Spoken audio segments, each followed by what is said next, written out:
The prison was unusually quiet that morning. Not the peaceful kind of quiet, but the heavy, suffocating silence that only exists in places where time is running out.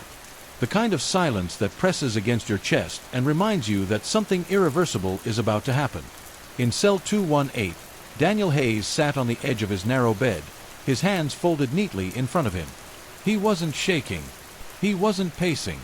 He wasn't begging. He had already done all of that years ago. Today wasn't about fighting anymore. Today was about goodbye. A pale strip of sunlight slipped through the narrow window, cutting across the concrete floor. Dust floated slowly through the beam, moving lazily, as if even the air itself had decided to slow down out of respect for what was coming. Daniel stared at the light, then closed his eyes. He had been on death row for 8 years. 8 years of appeals denied. 8 years of headlines calling him a monster. 8 years of guards who avoided his eyes and prosecutors who never once questioned the story they had told the world. They said he murdered a local businessman during a late-night robbery gone wrong. They said the evidence was overwhelming. They said the jury had spoken. But Daniel knew the truth. And somewhere deep down, so did someone else. A metallic clank echoed down the corridor. Footsteps approached. "Hayes," a guard said, stopping outside the cell. His voice was flat, professional. "You ready?" Daniel opened his eyes and slowly stood. "Yes," he replied quietly. Then, after a brief pause, I had one last request." The guard hesitated. He glanced down the hallway, then back at Daniel. "You already made your calls," he said. "And the chaplain—" "I know," Daniel interrupted gently. "This is different." The guard sighed. "You know how this works." Daniel nodded. "I do. That's why I asked weeks ago. And why the warden approved it." That caught the guard's attention. "Approved what?" Daniel swallowed. His voice softened, almost breaking. "I asked to see my dog." The guard blinked. "Your dog?" "Yes," Daniel said. "His name is Ranger." For a moment, the guard looked like he was going to laugh. Then he saw Daniel's face. There was no manipulation there. No desperation. Just longing.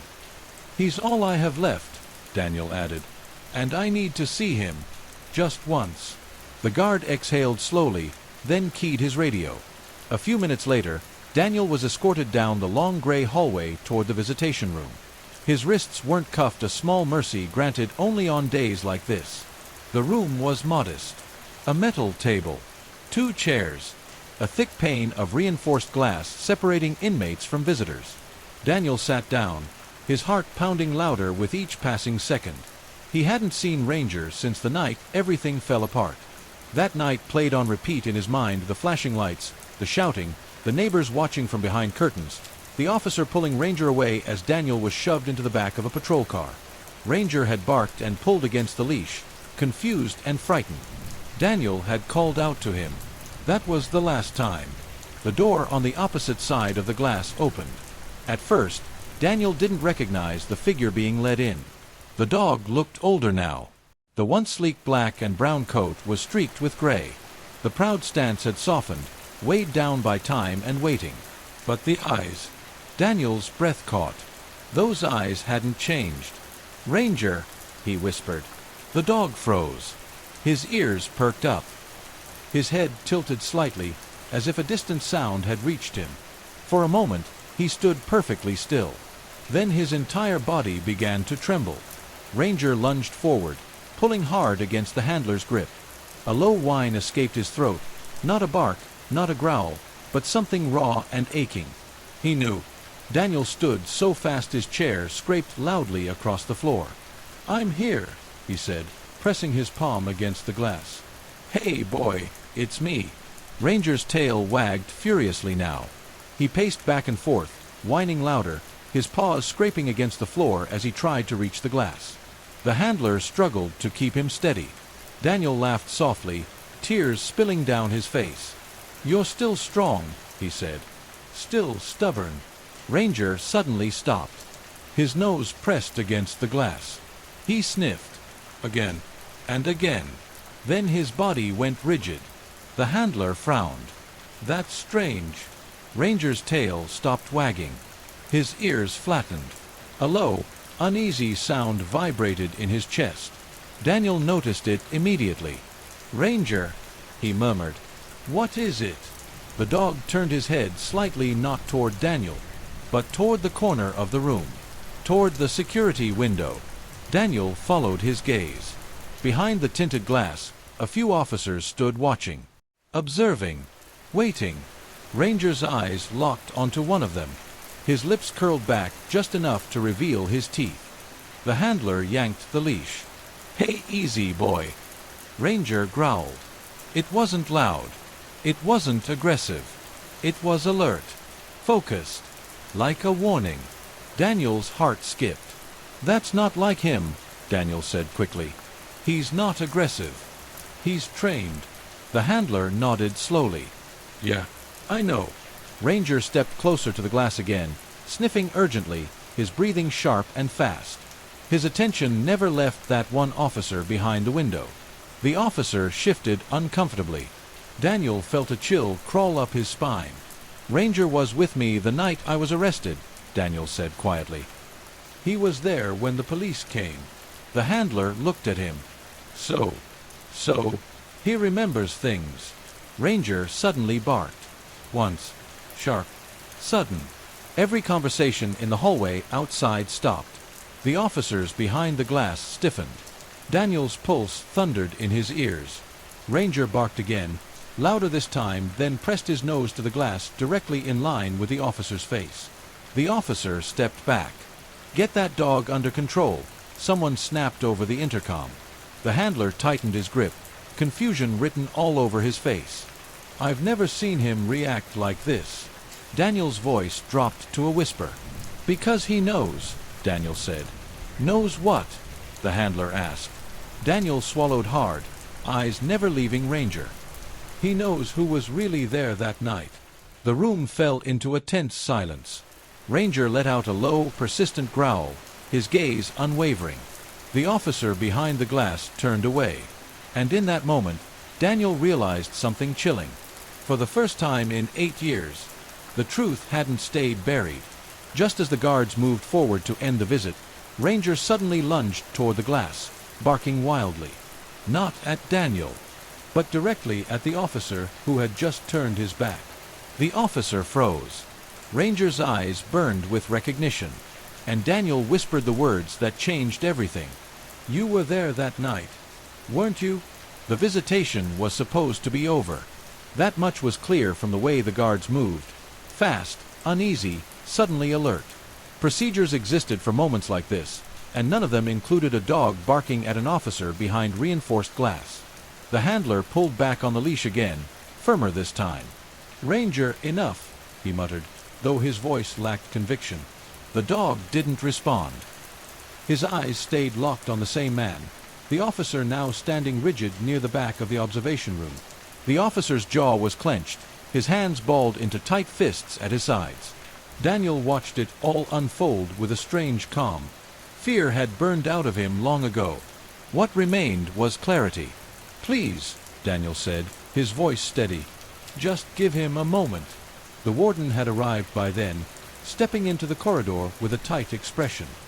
He glanced from the dog to the officers, then to Daniel. "This visit is concluded," the warden said sharply.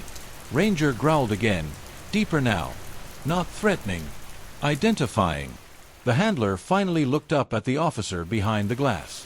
"Sir," he said carefully, "do you mind stepping closer?" The officer hesitated. "I don't see why." "Please," the handler repeated. Reluctantly, the officer took one step forward. Ranger exploded into sound.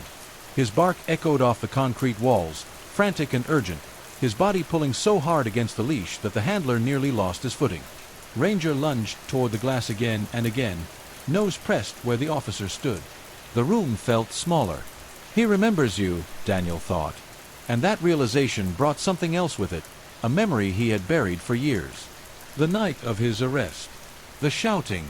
The officer who had lingered near the back while others searched the house. The smell. Daniel's breath caught. "That officer," Daniel said slowly, pointing. He wasn't the one who read me my rights. The warden turned. Hayes, enough. He wasn't even in uniform that night, Daniel continued. I remember that now. A murmur rippled through the room. The officer's face drained of color. This is ridiculous, he snapped. Dogs don't testify. No, the handler replied quietly. But they remember. The warden rubbed his temple. End this. Now. Ranger suddenly went silent. That was worse. He stopped barking and sat down, eyes never leaving the officer. His chest rose and fell rapidly as he sniffed the air, focused, methodical, like he was back in training. Where was this dog trained? The handler asked. K-9 unit, the warden replied impatiently. Before the arrest. The handler nodded. Then he was conditioned to recognize stress, fear, and familiar scents. Daniel leaned forward. He was with me that night. He saw everything. The warden's gaze hardened. That's enough. Take the dog out. As Ranger was pulled away, he twisted his body one last time, letting out a sharp bark that echoed down the hall. Daniel felt it in his bones. This wasn't coincidence. Hours later, Daniel sat alone in his cell, the echo of Ranger's bark still ringing in his ears. He didn't sleep. Neither did the prison. Behind closed doors, quiet conversations took place. Calls were made. Files were pulled from cabinets that hadn't been opened in years. One of those files landed on the desk of a junior records clerk named Eli Turner. Eli wasn't supposed to be working that night, but curiosity had a way of pulling threads loose. He watched the surveillance footage from the visitation room. He rewound it.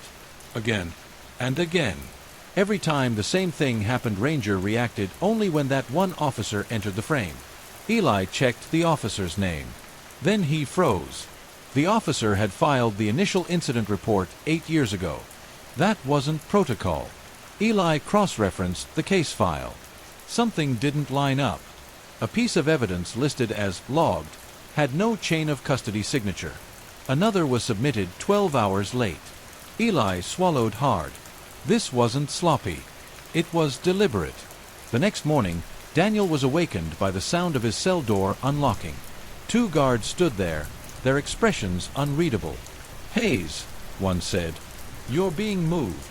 Moved where? Daniel asked. Temporary holding. Daniel stood slowly. As he was escorted down the corridor, he noticed something strange. Guards were whispering, avoiding eye contact. When they passed the observation room, Daniel caught a glimpse inside. The officer from the visitation was there, arguing, his voice raised. This is a mistake, the officer snapped. You can't do this. Daniel was pushed forward before he could hear more. But he didn't need to. For the first time in 8 years, the machine that had condemned him was grinding, not forward, but sideways. Unstable. Back in the kennel facility, Ranger paced relentlessly. He refused food, refused rest. Every time footsteps echoed down the hallway, his ears snapped up. He was waiting, and somewhere in the prison, a decision was being made, one that could not be undone. Late that night, a guard approached Daniel's cell and slid a folded paper through the slot. Daniel unfolded it with trembling hands. 3 words were written inside. The evidence exists. Before Daniel could react, the lights across the entire block suddenly went out. And somewhere in the darkness, a door opened that was never meant to be unlocked. Darkness swallowed the cell block. Emergency lights flickered to life, painting the corridor in dull red shadows. The prison no longer felt like a place of order. It felt like something exposed, its walls trembling under the weight of secrets that had been buried for too long. Daniel sat on his bunk, the folded note clenched in his fist. The evidence exists. For years, he had prayed for those words, imagined them, whispered them into the concrete walls when no one was listening. Now they terrified him. Footsteps echoed down the corridor, faster this time. Purposeful. Keys rattled. A voice barked orders, sharp and strained. The system was no longer calm. It was reacting. In a records office 2 floors above, Eli Turner sat frozen in front of a glowing monitor. The backup generator hummed loudly behind him as files scrolled across the screen. photos, audio logs, a suppressed statement from a witness who had mysteriously recanted. And finally, a maintenance log from the night of the crime. Eli's heart pounded. The officer, the same one Ranger had identified. He had accessed the victim's property hours before Daniel was arrested. There was no legitimate reason for that. Eli didn't hesitate anymore. He copied everything, every file, every timestamp, every digital footprint. Then he sent it, not to his supervisor, but directly to the State Oversight Committee. Once sent, there was no undoing it. Back in the kennel, Ranger let out a low whine and pressed his nose against the bars. He could feel it, the shift in the air, the tension lifting, slowly, like a storm losing its grip. At dawn, Daniel was escorted out of his cell again. This time, no one told him where he was going. They walked in silence, past rooms he had memorized over the years, until they reached a conference chamber deep within the facility. The warden stood at the head of the table. So did three people Daniel had never seen before. One of them spoke. "Daniel Hayes," she said, her voice calm but heavy. "We have reason to believe critical evidence in your case was deliberately concealed." Daniel's knees nearly gave out. She continued, "An officer involved in your arrest has been taken into custody." The room felt unreal. "I didn't do it," Daniel whispered. "Not as a defense, but as a release." "We know," she replied. Across the facility, the officer sat alone in an interrogation room, his confidence finally stripped away. His story unraveled piece by piece, replaced by silence, then anger, then panic. He had framed Daniel to cover his own involvement. He never expected a dog to remember, never expected loyalty to outlast lies. Hours later, Daniel was brought back to the visitation room. Ranger was already there. The moment the dog saw him, his tail wagged uncontrollably, his body shaking with joy. He barked once, not in warning, not in fear, but in relief.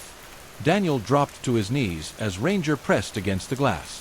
"This time," Daniel whispered, smiling through tears, "I'm not saying goodbye." The glass slid open. For the first time in nearly a decade, Daniel felt Ranger's fur beneath his fingers. Warm, real, alive. Ranger licked his hands, whining softly, as if scolding him for being gone so long. "I knew you'd remember," Daniel said. "I knew you wouldn't forget."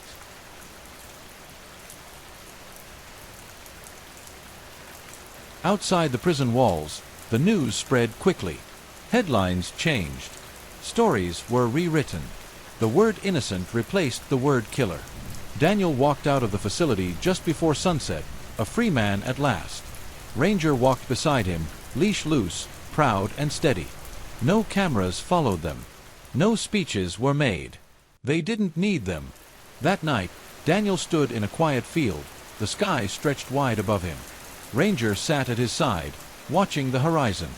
For 8 years, Daniel had lived with the weight of a truth no one would hear. In the end, it wasn't shouted. It wasn't forced. It was recognized. By loyalty. By memory. By a dog who never stopped believing. Daniel rested his hand on Ranger's head and closed his eyes. Justice hadn't come quickly, but it had come honestly. And sometimes, that makes all the difference.